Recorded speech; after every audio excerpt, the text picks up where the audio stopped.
What you're seeing is advanced warfare. Atlas has the single largest standing military in the world, but we answer to no country. Unlike the government, we don't keep secrets of our capabilities. We don't sell policy, we sell power. We are a superpower for hire. Advanced Warfare has gone to great lengths to reinvigorate Call of Duty. A jump into the future, cybernetic abilities, and the touch of a new lead development team at Sledgehammer Games makes this iteration the biggest and most successful departure since Call of Duty 4 Modern Warfare. Advanced Warfare has taken Call of Duty's excellent shooting mechanics and committed completely to the idea that mobility and flexibility are king. The topics of Advanced Warfare's bravado-filled story are lent gravity by reflecting real-world news. Weapons of mass destruction, a dysfunctional Congress, growing private militaries, and American interventionism. There's a layer of truth beneath it all that's genuinely scary. Actors Troy Baker and Kevin Spacey nail their roles as player character Jack Mitchell and corporate army leader Jonathan Irons. Mitchell is gruff and reserved after a personal loss, and Irons speaks with unwavering confidence. He's the kind of charismatic bad guy I can't help but like.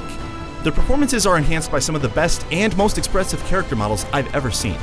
The biggest hindrance to Advanced Warfare's story is the way it fails to establish its characters' relationships. The earliest interaction is between Mitchell and his friend, but their conversation feels like they've just met. The same thing happens when Irons gives you a tour of Atlas headquarters.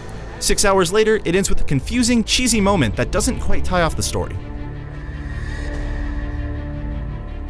Advanced Warfare admirably takes risks with its campaign, and it mostly succeeds. You can expect a handful of stereotypical, linear missions where you follow the person in front of you. However, others come with refreshing twists that change how you take on the somewhat repetitive human and drone enemies. Most notably, a few powerful missions give you some real freedom. In a stealth level, I grappled onto ledges, sneaked through bushes, and found my own paths through dangerous areas. For once, Call of Duty made me feel like a badass without needing to blow anything up.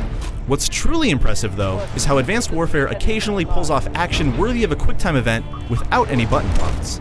I made cool stuff happen on my own terms. And the arsenal is impressive too, with a variety of mostly typical but great-sounding weapons.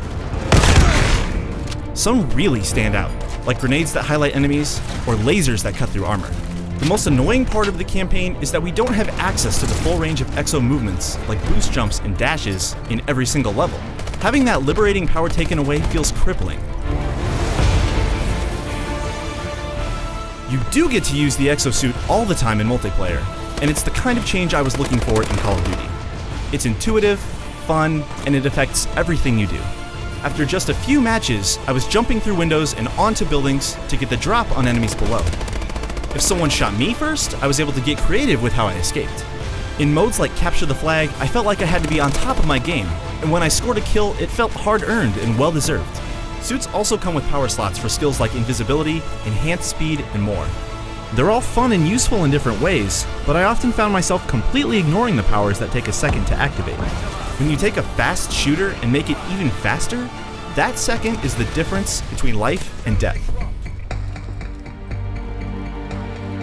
Advanced Warfare unlocks items at a faster pace than ever. I quickly earned supply drops full of persistent loot like cosmetic items, new weapons, and temporary perks like a double XP boost. There are also more unique attachments than before, such as a weapon sight that highlights enemies through walls. These unlocks complement the usual XP system and challenges for each weapon. And despite the wealth of items, it never feels overwhelming. The Pick 13 system, which expands on Black Ops 2's Pick 10, gives tons of flexibility. Lots of people just aren't good enough to make use of the higher level kill streaks, so why have them? Just fill that slot with another weapon attachment, or take a second perk. Play how you want isn't just an ideal, it's baked into Advanced Warfare at a fundamental level. One of the best new multiplayer features is a huge time saver. From the lobby, one button drops you into a virtual firing range where you can safely test new gear in a consequence-free environment.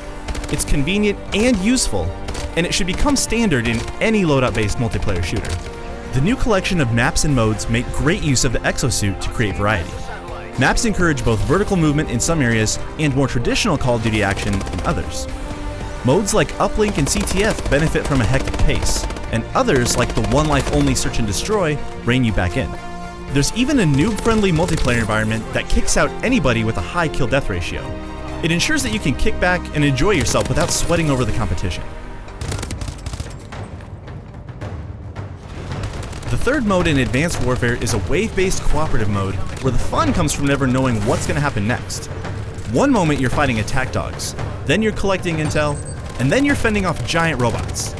It's a mix of good offensive and defensive objectives, and working together with up to 3 friends and picking complementary exos is crucial as the waves become more difficult. The way Sledgehammer has integrated movement into every aspect of how we fight has gone above and beyond. By designing the levels and objectives in the campaign, co-op, and multiplayer to facilitate those new mechanics, Advanced Warfare is granted a weight and importance that changes how Call of Duty feels. This is a Call of Duty game to its core, but one that rehashes as little as possible while still retaining its strengths.